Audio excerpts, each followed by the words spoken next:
శ్రీమాత్రే నమః. అందరికీ నమస్కారం. మాఘపురాణం 16వ అధ్యాయం గురించి ఇప్పుడు మనం తెలుసుకుందాం. ఓం నమో నారాయణాయ. పార్వతీదేవికి పరమేశ్వరుడు సుమంతుని యొక్క కథ గురించి చెప్పారు. ఆ తర్వాత పార్వతీదేవి కోరిక మేరకు ఇంకొక కథ గురించి వివరిస్తున్నారు. ఆ కథని మనం తెలుసుకోబోయే ముందు పార్వతీదేవికి పరమేశ్వరుడు మాఘశుద్ధ చవితి రోజు భక్తి శ్రద్ధలతో ఒక పూజను చేయమని చెప్పారు. ఆ పూజ యొక్క మహిమ ఎంతో ఉత్తమమైనది అని వివరించారు. దాని గురించి మనం కూడా తెలుసుకుందాం. మాఘమాసంలో నదీ స్నానం ఎంతో పుణ్యప్రదమైనది. ఈ మాసంలో 30 రోజులు కూడా విడవకుండా నదీ స్నానం చేసిన వారు గొప్ప ఐశ్వర్యవంతులవుతారు. ఏదైనా కోరిక ఉంచుకొని 30 రోజులు విడవకుండా స్నానం చేసిన వారైతే ఆ కోరికను తప్పకుండా నెరవేర్చుకోగలుగుతారు. మాఘమాసంలో నదీ స్నానం మొదలుపెట్టిన తర్వాత వారు పడుతున్న కష్టాలన్నీ కూడా ఒక్కొక్కటిగా తగ్గిపోతూ ఉంటాయి. మాఘశుద్ధ చవితి రోజు భక్తి శ్రద్ధలతో మాఘమాస నదీ స్నానం చేసిన వారు శ్రీహరి కృపకు పాత్రులవుతారు. ఇక్కడ కేవలం భక్తి శ్రద్ధలు నియమనిష్టలు మాత్రమే ముఖ్యం. అంతేకాని డబ్బు ఖర్చు పెట్టవలసిన అవసరం లేదు. ఎవరికో గొప్పలు చెప్పుకోవడానికి చేయకూడదు అని పార్వతీదేవికి వివరించారు. పార్వతీదేవి మళ్ళీ, ఓ స్వామి, లక్ష్మీనారాయణలను పూజించాలని చెప్పారు. ఆ పూజ చేయటం వల్ల కలిగే ఫలితమేమిటి? ఆ పూజ చేయవలసిన విధి విధానాలేంటి? అవి కూడా చెప్పండి అని అడిగింది. అప్పుడు పరమేశ్వరుడు, దేవి, మాఘమాసంలో శుద్ధ చవితి రోజు ఉదయాన్నే నిద్రలేవాలి. నదీ స్నానం చేసి పవిత్రులుగా మారాలి. పవిత్రమైన మనస్సుతో నదీ తీరం దగ్గర కానీ ఇంటిలో కానీ మండపాన్ని నిర్మించుకోవాలి. ఆ మండపాన్ని అందంగా అలంకరించుకోవాలి. దానిపైన అష్టదళ పద్మం ముగ్గు వెయ్యాలి. దాని మధ్యలో లక్ష్మీనారాయణుల విగ్రహాన్ని ప్రతిష్ఠించాలి. పువ్వులు పండ్లతో అందంగా అలంకరించాలి. ఆ విగ్రహానికి గంధం పూసి పసుపు కుంకుమ అక్షింతలు కర్పూరము అగరవత్తులు పూజా ద్రవ్యాలన్నిటినీ సమకూర్చుకోవాలి. తర్వాత రాగి చెంబును తీసుకోవాలి. అందులో స్వచ్ఛమైన నీటిని పోయాలి. మామిడి ఆకులను అందులో ఉంచి దానిపైన కొబ్బరికాయ పెట్టి దానిపైన కొత్త వస్త్రము కప్పాలి. లక్ష్మీనారాయణుల ప్రతిమను అందులో ఉంచాలి. మండపం మధ్యలో సాలగ్రామాలని పూజించాలి. ధూపదీప నైవేద్యాలను సమర్పించాలి. ఆ తర్వాత రాగి పాత్రలో నీటిలో అర్ఘ్యప్రదానం చేయాలి. ఆ తర్వాత శ్రీమన్నారాయణుణ్ణి మదిలో నిశ్చలమైన భక్తితో ధ్యానించాలి.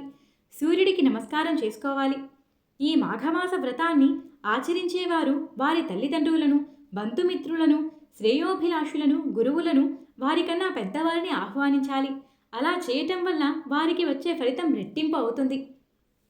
పెద్దవాళ్ళందరి ఆశీర్వాదము ఉండటం వల్ల ఇంకా ఉన్నతమైన స్థితికి చేరుకోగలుగుతారు. ఆ తర్వాత ఒక బ్రాహ్మణుడికి బియ్యము, బెల్లము, పప్పు, ఉప్పు, కూరగాయలు వీటన్నిటిని ఉంచి స్వయంపాక దానాన్ని ఇవ్వాలి. కొత్త బట్టలను దానం చేయాలి. ఆ తర్వాత మాఘపురాణాన్ని స్వయంగా చదవాలి. చదవలేకపోతే శ్రద్ధగా వినాలి. అలా వినేటప్పుడు చేతిలో అక్షింతలని ఉంచుకోవాలి. పురాణ శ్రవణం చేసిన తర్వాత ఆ అక్షింతలని కొన్నిటిని లక్ష్మీనారాయణుడి దగ్గర వెయ్యాలి. మరికొన్నిటిని తలపై వేసుకోవాలి.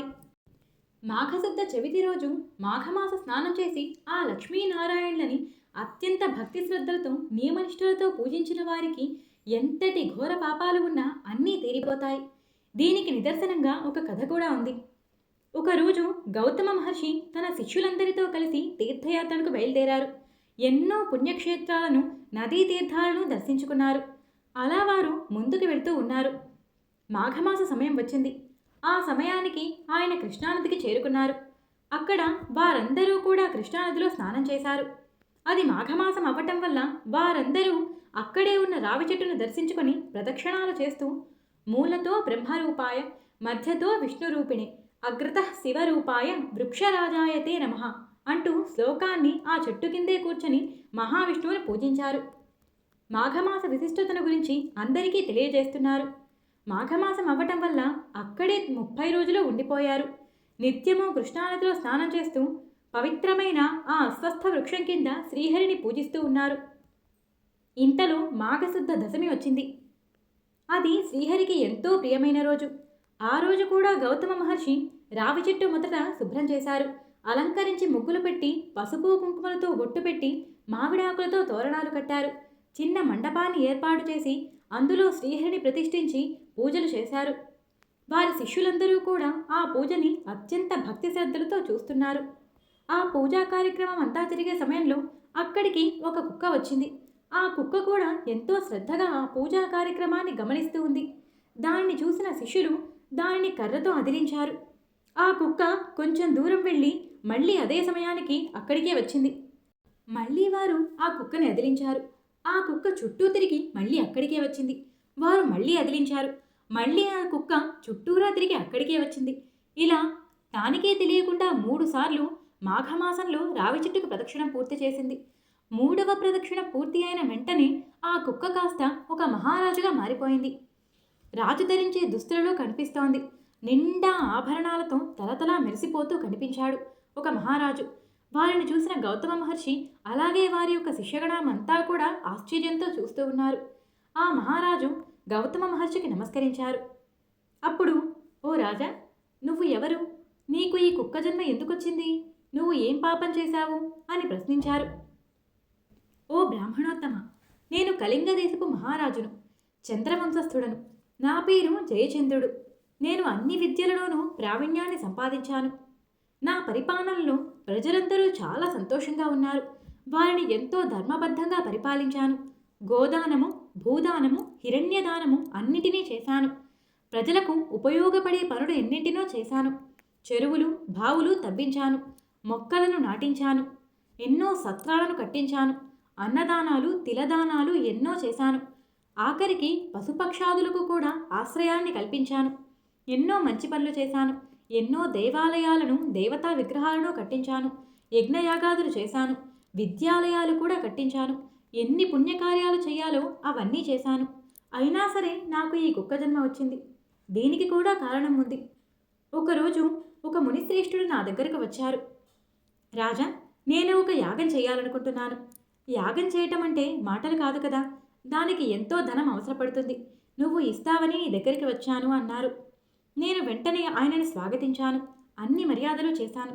స్వామి, మీకు ఎంత ధనం కావాలన్నా ఇస్తాను. మీరు చెయ్యబోయే యజ్ఞమేంటో తెలుసుకోవచ్చా అని అడిగాను.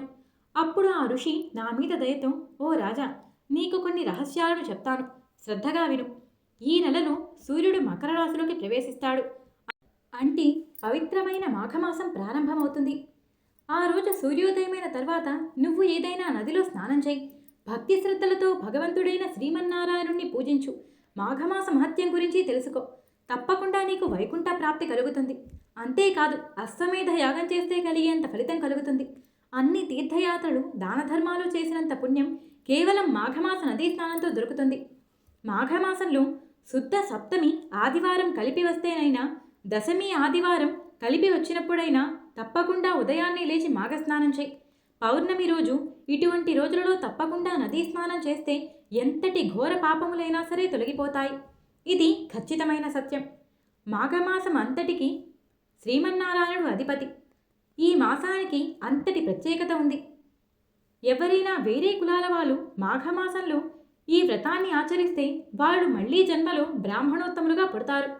నువ్వు కూడా ఈ మాఘమాస వ్రతాన్ని చేసి నీ జీవితాన్ని ధన్యం చేసుకో అని చెప్పారు. మాఘమాస మహత్యం గురించి నేను ఏమాత్రం నమ్మలేదు. ఆయనతో ఎంతో చులకనగా మాట్లాడాను. ఏమిటి, మాఘమాస వ్రతం చేస్తే వైకుంఠ ప్రాప్తి కలుగుతుందా? చేసిన పాపాలన్నీ పోతాయా? ఇదంతా నన్ను నమ్మమంటారా? ఎక్కడైనా మంత్రాలకు చింతకాయలు రాల్తాయా? నేనేమన్నా పిచ్చివాడిని అనుకున్నారా మీరు చెప్పే మాటలన్నీ నమ్మటానికి? నేను ఎన్నో పుణ్యకార్యాలు చేశాను. అవన్నీ కాకుండా కేవలం మాఘమాస నదీ స్నానమే నన్ను అన్ని పాపాల నుంచి విముక్తి కలిగిస్తుందా? మీ నీతి బోధలు మరెవ్వరికైనా చెప్పుకోండి, నాకు వినేంత ఓపిక లేదు అంటూ తీసి పారేశాను. చాలా చులకనగా మాట్లాడాను. ఆ మునీశ్వరుడు చాలా కోప్పడ్డారు. సరే రాజా, నేను నీ మంచి కోరే చెప్పాను, ఆ తర్వాత నీ ఇష్టం అంటూ నేను ఇచ్చిన ధనాన్ని కూడా తీసుకోకుండా అక్కడి నుంచి వెళ్ళిపోయారు. నేను ఆయనని బ్రతిమిలాడి ఆ ధనాన్ని ఆయనకు ఇచ్చేశాను. ఆ తర్వాత ఆయన చెప్పిన మాటలని నేను ఏమాత్రం పట్టించుకోలేదు. కొంతకాలానికి మరణించాను. ఆ తర్వాత నుంచి వరుసగా 7 జన్మల నుంచి కుక్కగానే పుడుతూ వచ్చాను. మీరు చేసే ఈ పూజాస్థలం చుట్టూ తెలియకుండానే ప్రదక్షిణ చేశాను. దాంతో నాకు మళ్ళీ పునర్జన్మ వచ్చింది. నా రాత అంతా మారిపోయింది. కానీ ఇన్ని జన్మల నుంచి లేనిది నాకు ఈ హఠాత్తుగా పూర్వజన్మ ఎలా ప్రాప్తించింది? నాకు ఈ కారణం తెలియట్లేదు. దయచేసి నాకు వివరించండి అంటూ గౌతమ మహర్షిని వేడుకున్నారు. గౌతమ మహర్షి తన దివ్య దృష్టితో అంతా తెలుసుకున్నారు. రాజా, మాఘమాసాన్ని నువ్వు అవమానించావు. ఏమాత్రం నువ్వు మాఘమాసాన్ని గౌరవించలేదు. కానీ ఈరోజు అదే మాఘమాసంలో అదే వ్రతం జరుగుతూ ఉండగా నీకు తెలియకుండానే 3 సార్లు రావి చెట్టుకి ప్రదక్షిణ చేశావు. దానితోనే నీ పాపాలన్నీ తొలగిపోయి నీకు నీ పూర్వజన్మ అంతా గుర్తుకు వచ్చింది అని వివరించారు. ఇప్పటికైనా తెలుసుకున్నావు కదా, మాఘమాసంలో తెలియకుండా నీవు 3 సార్లు చేయటం వల్లే ఇంతటి పుణ్యం లభించింది అంటే ఇక తెలిసి మాఘమాస వ్రతం దాన ధర్మాలు అన్నీ భక్తి శ్రద్ధలతో ఆచరిస్తే వారికి కలిగే పుణ్యఫలం ఎంతుంటుందో ఎవ్వరూ చెప్పలేరు అంటూ గౌతమ మహర్షి ఆ మహారాజుతో వివరిస్తున్నారు. వారిద్దరూ అలా మాట్లాడుకుంటూ ఉండగా ఇంతలో పక్కనే ఉన్న చెట్టు తొర్రలోంచి ఒక కప్ప కింద పడింది. ఆ కప్ప గౌతమ మహర్షి పాదాల దగ్గరకు వచ్చింది. ఆయనకు నమస్కరించుకుంది. అక్కడి నుంచి వెళ్తూ శ్రీమన్నారాయణుడు ఉన్న మండపం దగ్గరకు వచ్చింది. ఆ విగ్రహాన్ని అలా చూస్తూ ఉంది. అలా చూస్తూ ఉన్న క్షణంలోనే ఒక అందమైన తపస్వినిగా మారిపోయింది. ఆ కప్ప మునికన్యగా మారిపోవడాన్ని చూసిన గౌతమ మహర్షి అలాగే అక్కడున్న వారంతా మళ్ళీ ఆశ్చర్యపోయారు. ఆ అమ్మాయి చూడటానికి చాలా అందంగా ఉంది. చూడటానికి ఋషికన్య అనిపించేలా ఉంది. ఆ గౌతమ మహర్షి పాదాలకి నమస్కరించుకుంది. అప్పుడు గౌతమ మహర్షి ఆమెను దీవించి, అమ్మాయి, నువ్వు ఎవరు? ఈ చెట్టులో కప్పలా ఎందుకు మారావు అని అడిగారు. ఆ మునికన్య వెంటనే గౌతమ మహర్షి దగ్గరకు వచ్చి ఆయన పాదాలకు నమస్కరించింది. గౌతమ మహర్షి ఆమెను దీవించారు. ఆ తర్వాత ఆమె యొక్క గత జన్మ అంతా గౌతమ మహర్షికి వివరించడం మొదలుపెట్టింది. ఇక్కడితో మాఘపురాణం 16వ అధ్యాయం సంపూర్ణం.